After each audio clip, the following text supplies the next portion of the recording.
আসসালামু আলাইকুম everyone, welcome to my channel. আশা করি আপনারা সবাই ভালো আছেন। আলহামদুলিল্লাহ আমি অনেক ভালো আছি।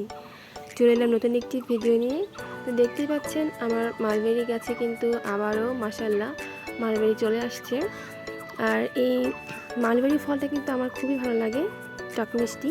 কিন্তু যখন পুরোপুরি ভালোভাবে পেকে যায়, একদম কালো একদম রং ধারণ করে, তখন কিন্তু এই ফলটা মিষ্টি হয় খেতে। তো রমজানে হচ্ছে যে ফলগুলো আমার এসেছিলো সবগুলো পেকে গেছে আর ওগুলো খাওয়া শেষ।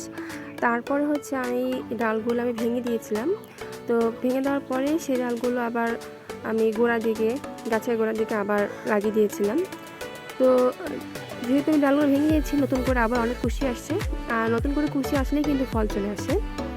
তো আমার অনেকগুলো ফল চলে আসছে, দেখতে পাচ্ছেন আমি এখানে ডাল ভেঙে দিয়েছি, তার নিচ থেকে কিন্তু নতুন কুশি চলে আসছে আর ছোটো ছোটো ফলও ধরছে। তো এরকম অনেকগুলো এরকম হয়েছে। তো আর যেই ডালগুলো আমি নিচে আবার গোড়ার দিকে লাগিয়ে দিয়েছিলাম, সেখান থেকেও কিন্তু কুশি আসছে আর ফলও আসছে। দেখতে পাচ্ছেন এইটা কিন্তু আমি ভেঙে আবার লাগাইছিলাম। তো এই যে মাথার দিকে কুশি বের হয়েছে, নিচের দিকে আরও অনেকগুলো ছোটো ছোটো বের হয়েছে, ওখান থেকে কুশি বের হবে। আর প্রত্যেকটা কুশি থেকে কিন্তু ফল বের হবে।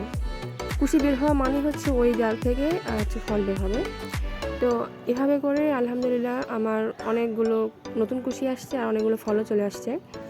তবে হ্যাঁ, ফলটার সাইজটা একটু ছোট, যদিও এটা আমার এই জাতটার সাইজটা ছোট, তারপরেও এখন যেহেতু অফ সিজন, তো সাইজটা হচ্ছে আর একটু ছোটো ছোটো হয়ে গেছে। তো কোনো ব্যাপার না, যেহেতু অনেকগুলো ফল আসছে, এটা ভালো লাগছে আমার কাছে। তো কার কার মালবেরি ফলটা পছন্দ অবশ্যই কমেন্টে জানিয়ে দেবেন। আর যারা এখন আমার চ্যানেলটি সাবস্ক্রাইব করেনি, অবশ্যই সাবস্ক্রাইব করে পাশে থেকে বেল আইকনটি ক্লিক করে দেবেন, বেশি বেশি করে শেয়ার করে দেবেন, আর অবশ্যই কমেন্টে জানিয়ে দেবেন কেমন লাগলো। আল্লাহ হাফেজ।